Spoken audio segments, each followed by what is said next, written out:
और बड़ी खबर आ रही है जयपुर ग्रेटर निगम से ग्रेटर मेयर और आयुक्त में विवाद और ज्यादा बढ़ता जा रहा है। विद्याधर नगर में कार्रवाई पर गहराया विवाद। मेयर ने समिति अध्यक्षों की बैठक बुला ली है। बीजेपी के पार्षद अब हंगामा कर सकते हैं। आयुक्त के समर्थन में कांग्रेसी पार्षद आ सकते हैं। मेयर आयुक्त विवाद। ग्रेटर नगर निगम में मेयर आयुक्त विवाद अब गहराता जा रहा है। कार्रवाई के बाद विद्याधर नगर इलाके में कार्रवाई, उसके बाद ये विवाद और ज्यादा बढ़ गया। सुबह 10 बजे मेयर ने समिति अध्यक्षों को निगम आयुक्त की खिलाफत में पार्षदों को साथ लेने की कवायद की बैठक बुलाई है समिति अध्यक्षों की।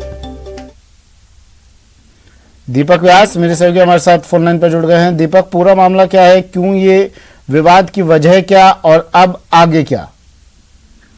देखिए सुमित, हमको जानकारी है सभी को कि शनिवार को जयपुर में एक विद्याधर नगर इलाके में नगरडीम से गैराज की जमीन थी जिसके ऊपर की कुछ लोगों ने कब्जा किया हुआ था, उस पर कार्रवाई की गई थी।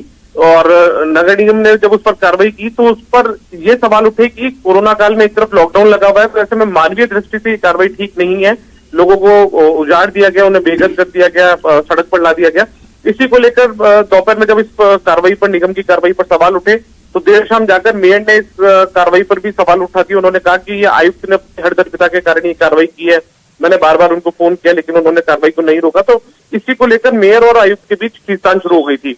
आयुक्त ने दो टूक ये कह दिया था कि ये जो कार्रवाई है वो मेयर के कहने पर और इसके अलावा जो गैराज समिति के चेयरमैन विनोद चौधरी जो है, जो कि बीजेपी के पार्षद है, उनके कहने पर यह कार्रवाई की गई। और बाकायदा गैराज समिति की मीटिंग के जो मिनट्स है वो भी नगर निगम में मौजूद है, ये साफ कह दिया था। तो इसके चलते मेयर और कमिश्नर भी इस बात को लेकर ठग गई थी। मेयर का कहना था कि मैंने इस तरीके के कोई निर्देश नहीं दिए थे।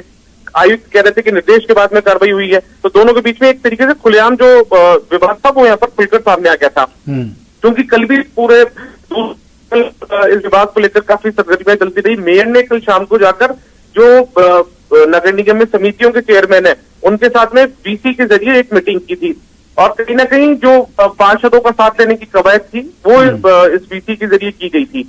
अब उसके बाद में आज सुबह 10 बजे मेयर ने तमाम जो समिति चेयरमैन है उनको नगर निगम मुख्यालय में बुलाया, ग्रेटर नगर निगम मुख्यालय में। अब जिसमें मेयर सौम्या गुर्जर और जो तमाम समितियों के चेयरमैन है वो वहां पर पहुंचेंगे और पहुंचने के बाद में आगे की रणनीति जो है वो वहां पर बनाई जाएगी कि किस तरीके से कमिश्नर की खिलाफत यहाँ पर की जाए। कुछ जानकारी ये भी कहना है कि मानवीय दृष्टि के आधार पर लोगों को ध्यान में रखते हुए लोगों को जिस तरीके से बेघर किया गया उसको लेकर कुछ जो पार्षद है या फिर जो समिति गैराज समिति के अध्यक्ष है वो कुछ मामला मतलब एफआईआर के तौर पर भी दर्ज करवा सकते हैं या फिर शिकायत दे सकते हैं आयुक्त के खिलाफ।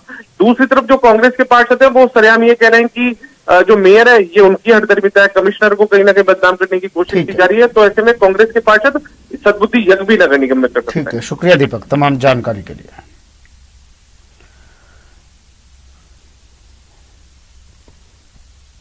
खबर सवाई माधोपुर से। सवाई माधोपुर में दो पक्षों में विवाद हुआ और विवाद के दौरान पथराव भी किया गया, पत्थरों से हमला किया गया। विवाद में कुछ लोग घायल भी हुए हैं। घायलों को अस्पताल में भर्ती करवा दिया गया है। विनोबा बस्ती में पुलिस बल तैनात कर दिया गया है। सवाई माधोपुर जिला मुख्यालय स्थित विनोबा बस्ती में बच्चों के मामले में दो पक्षों में हुए झगड़े के बाद हालात तनावपूर्ण बने हुए हैं, जिसके चलते इलाके में अतिरिक्त पुलिस जाब्ता तैनात किया गया है। गौरतलब है कि झगड़े में दोनों गुटों में पथराव हुआ था जिसमें कुछ लोग घायल हुए थे। घायलों का सामान्य चिकित्सालय में इलाज चल रहा है।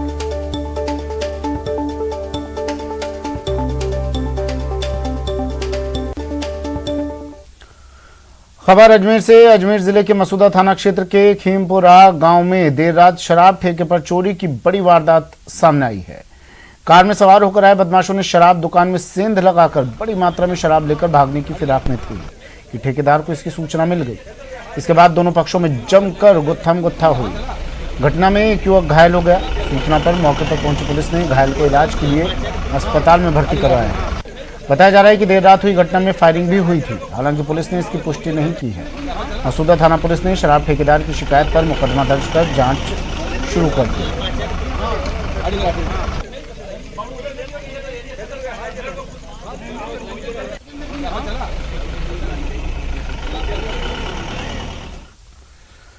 और चलिए अब आपको एक तस्वीर दिखाते हैं। तस्वीर जोधपुर से आई है, पहले तस्वीरें देखिए। सड़क पर संग्राम छिड़ा है, दो गुट आमने सामने हैं, बीच सड़क जूतन पैजार हो रही है, एक दूसरे पर लातों और मुक्कों की बरसात हो रही है और इस संग्राम की वजह है सोशल मीडिया। जी हाँ, दरअसल ये पूरा झगड़ा सोशल मीडिया पर गलत कमेंट करने को लेकर हुआ। एक गुट के किसी युवा ने सोशल मीडिया पर दूसरे गुट के युवा के खिलाफ गलत टिप्पणी कर दी, जिसके बाद सड़क पर देख लेने की बात हुई और दोनों गुट आमने सामने हो गए। तस्वीरें जोधपुर के बावड़ी तहसील के बुचेटी गांव की हैं। फिलहाल दोनों में से किसी ने भी पुलिस में शिकायत दर्ज नहीं करवाई है, लेकिन मारपीट का ये वीडियो अब सोशल मीडिया पर वायरल हो रहा है।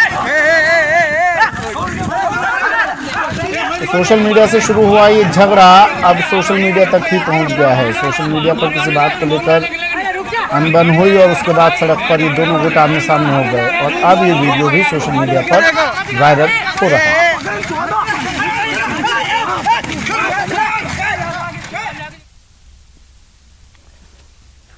और जयपुर से बड़ी खबर है, 5 करोड़ की नशीली दवा मिलने का मामला। अजमेर पुलिस की मदद से जयपुर पुलिस की कार्रवाई। अजमेर में नशे की खेप पर बड़ी सफलता। नशे की सबसे बड़ी खेप मिली है अजमेर में। प्रदेश में नशे की सबसे बड़ी खेप ये बताई जा रही है। अब तक 117 कार्टन में 3 कंपनियों की नशीली टैबलेट मिली है। जयपुर में गिरफ्तार आरोपी से पूछताछ में खुलासा हुआ, करोड़ों रुपए की ये दवाओं की खेप बताई जा रही है। कल पुलिस द्वारा कार्रवाई के बाद ये एक्शन लिया गया। बड़ी खबर।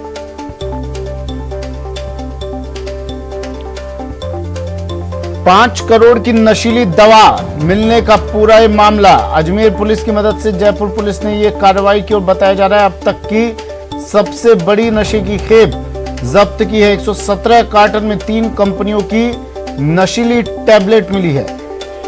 सौरभ गृहस्थी मेरे सहयोगी हमारे साथ फोन लाइन पर जुड़ गए हैं।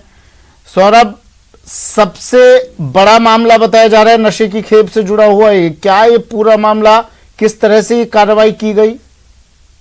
देखिए, मैं आपको बता दूं कि ये कार्रवाई जो है वो पहले जयपुर में हुई थी और जयपुर में दरअसल कल पुलिस कंट्रोल रूम को एक सूचना मिली थी कि एक टेम्पो है वो सांगानेर से होता हुआ विश्वकर्मा की तरफ आ रहा है, जिसमें नशीली दवाइयों की खेप हो सकती है। इस प्रकार की सूचना जो है वो विश्वकर्मा थाना पुलिस को मिली थी, जिसके बाद विश्वकर्मा थाना पुलिस ने ट्रक का टेम्पो का पीछा किया और फिर उसे ट्रांसपोर्ट इलाके में जो है वो पकड़ा और जब वहां उसको खोला गया था, उसमें करीब 5 करोड़ रुपए की नशीली दवाइयों की खेप जो है वो बरामद जो है वो पुलिस को हुई, जिसके बाद औषधि नियंत्रक विभाग के जो अधिकारी उन्हें बुलाया गया। तब ये स्पष्ट हुआ कि ये नशे की दवाइयां जो है वो सप्लाई हो रही थी। जब इस मामले में जो टेम्पो चालक था उसे जब पुलिस ने गिरफ्तार किया और उससे जब पूछताछ की, जिसके बाद ये बड़ी कार्रवाई जो है वो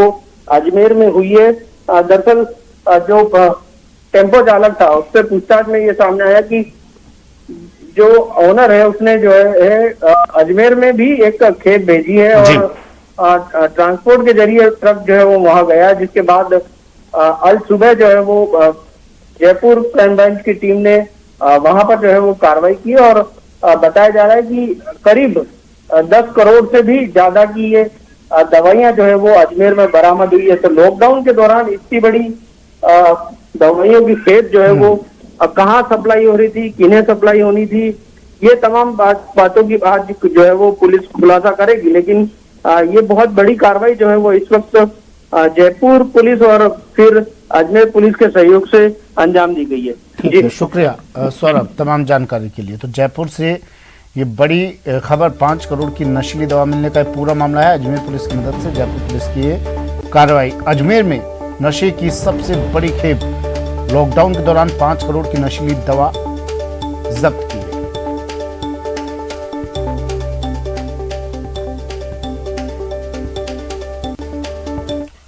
और अब बात शहर शहर आग के तांडव की।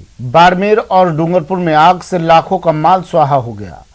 कुछ तस्वीरें आपको दिखा देते हैं। ये टीवी स्क्रीन पर 2 तस्वीरें बाड़मेर और डूंगरपुर की। पहली तस्वीर सरहदी जिले बाड़मेर की है। यहाँ गुड़ा मलानी में 3 दुकान जलकर राख हो गई। आग लगने के कारणों का खुलासा नहीं हुआ है। वहीं दूसरी आग की खबर डूंगरपुर की है। यहाँ मेवाड़ा पुलिस चौकी में अचानक आग लग गई और चौकी में रखे वाहन और फर्नीचर जलकर राख हो गए।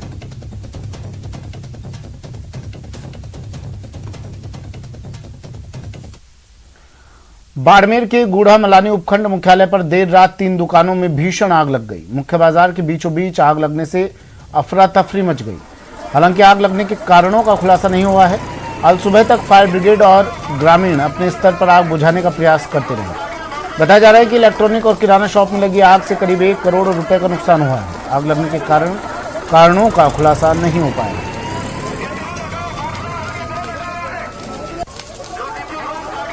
प्रेमदान देथा मेरे सहयोगी बाड़मेर से फोन लाइन पर जुड़ गए हैं। प्रेमदान, क्या जानकारी?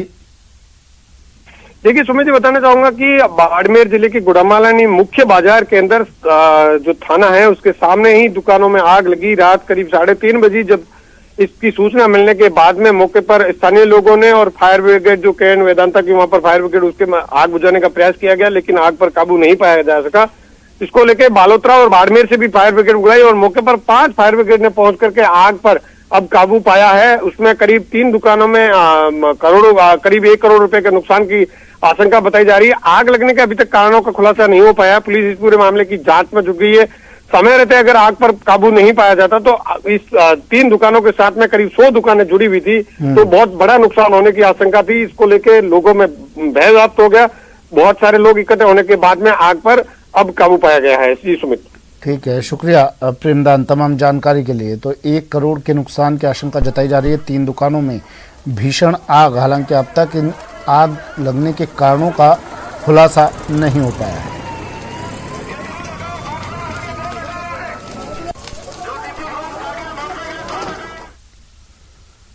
वहीं डूंगरपुर के रामसागड़ा थाना अंतर्गत मेवाड़ा पुलिस चौकी में अज्ञात कारणों के चलते आग लग गई। आग के चलते पुलिस चौकी में खड़े वाहन और फर्नीचर समेत अन्य सामान जलकर खाक हो गया। रामसागड़ा थाना अधिकारी बाबूलाल डामोर ने बताया कि बीती रात मेवाड़ा पुलिस चौकी का जाब्ता गश्त के लिए चौकी से बाहर था। वहीं रात करीब 12 बजे अचानक केलू पोश पुलिस चौकी में आग लग गई। आग के चलते चौकी में खड़ी 2 बाइक, फर्नीचर सहित अन्य सामान जलकर राख हो गया।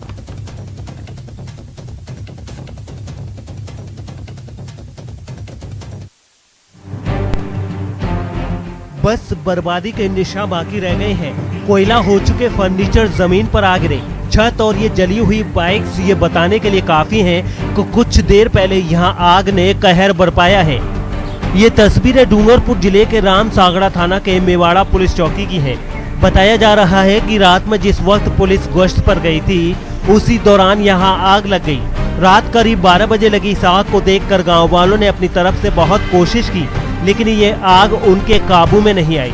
आग की वजह से थाने में खड़ी 2 बाइक, वहां रखा फर्नीचर और दूसरे साजो सामान जलकर खाक हो गए। आशंका जताई जा रही है कि शॉर्ट सर्किट की वजह से ये आग लगी है। अमेरिकी अखबार वॉल स्ट्रीट जर्नल का खुलासा। चीन के वुहान लेबोरेटरी में नवंबर 2019 में बीमार पड़े थे तीन कर्मचारी। अमेरिकी खुफिया रिपोर्ट पर आधारित अमेरिकी अखबार की खबर। महामारी फैलने से पहले से ये बीमार थे। चीन के 3 रिसर्चर WSJ कोरोना के वॉल स्ट्रीट जर्नल ने यह खुलासा किया। कोरोना के लक्षण के साथ हॉस्पिटल में इन्हें भर्ती करवाना पड़ा था। अमेरिकी अखबार वॉल स्ट्रीट जर्नल का एक बड़ा खुलासा। चीन के वुहान लेबोरेटरी में नवंबर 2019 में 3 कर्मचारी बीमार हुए थे। खुफिया रिपोर्ट पर आधारित अमेरिकी अखबार की यह खबर। महामारी फैलने से पहले 3 रिसर्चर, चीन के 3 रिसर्चर बीमार पड़े थे। वॉल स्ट्रीट जर्नल का ये बड़ा खुलासा है। कोरोना के लक्षण के साथ इन्हें हॉस्पिटल में भर्ती करवाना पड़ा था। बड़ी खबर।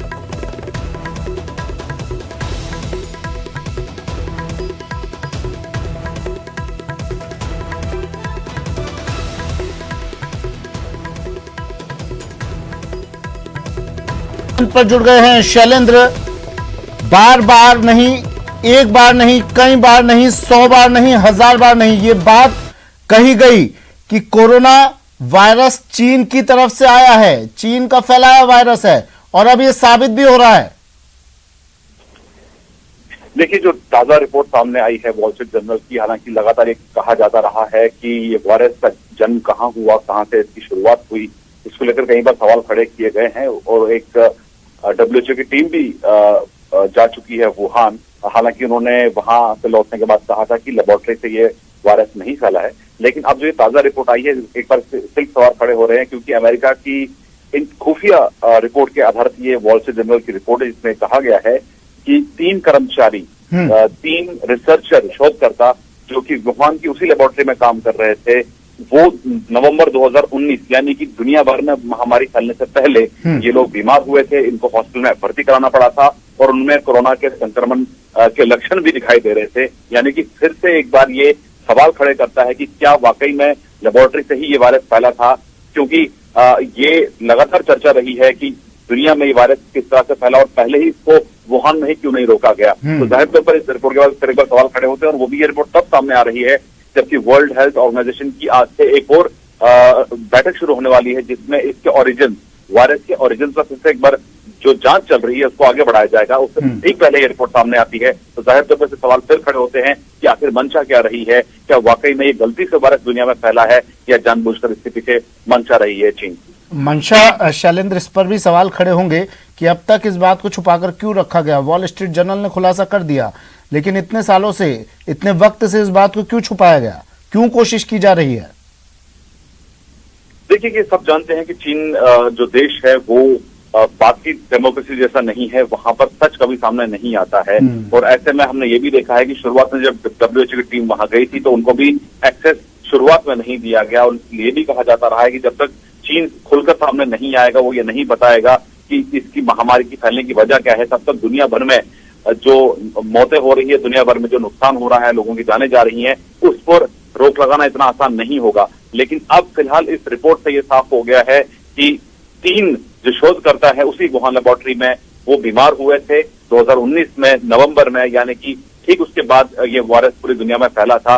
तो क्या ये कनेक्शन जोड़ता है वुहान को दुनिया भर के इस पैंडेमिक से, और वहीं साथ ही साथ इसके बाद जब जांच आगे बढ़ेगी WHO की तो इस रिपोर्ट को भी ध्यान में रखा जाएगा। ठीक है, शुक्रिया शैलेंद्र, हमारे साथ जुड़ने के लिए। शैलेंद्र वांगू, नेशनल एडिटर, फोन लाइन पर जुड़े, बता रहे थे वॉल स्ट्रीट जर्नल का बड़ा खुलासा है। नवंबर 2019 में 3 कर्मचारी वुहान लेबोरेटरी में बीमार पड़े थे, जिन्हें अस्पताल में भर्ती करवाना पड़ा था। अमेरिकी खुफिया रिपोर्ट पर आधारित अमेरिकी अखबार की खबर, महामारी फैलने से पहले ये बीमार पड़े थे, कोरोना के लक्षण के साथ इन्हें अस्पताल में भर्ती करवाना पड़ा था। उसी वुहान लेबोरेटरी से जहां से शुरुआत से लेकर अब तक ये कहा जाता रहा है कि इसी लेबोरेटरी से ये कोरोना वायरस का जन्म हुआ है।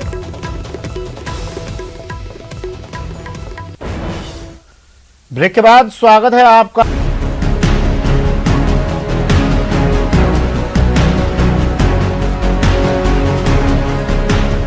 राजस्थान में लॉकडाउन 8 जून तक के लिए बढ़ा दिया गया है।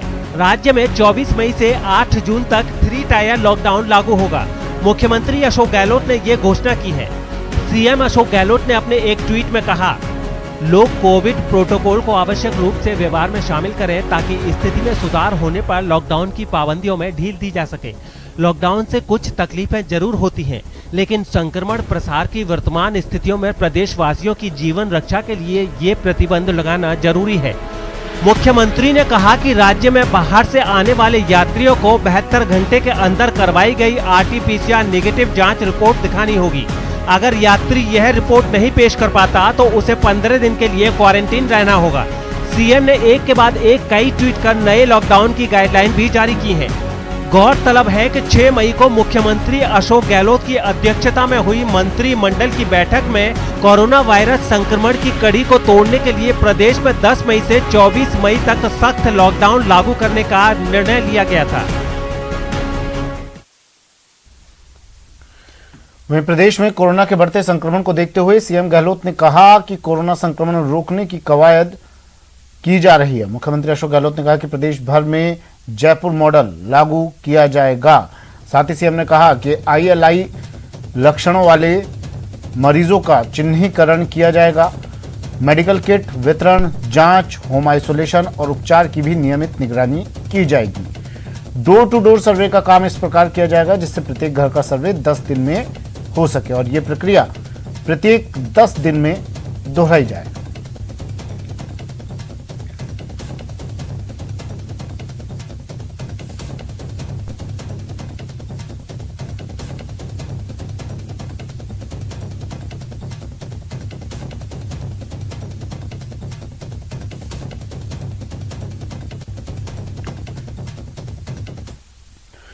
कोरोना संकट के बीच न्यूज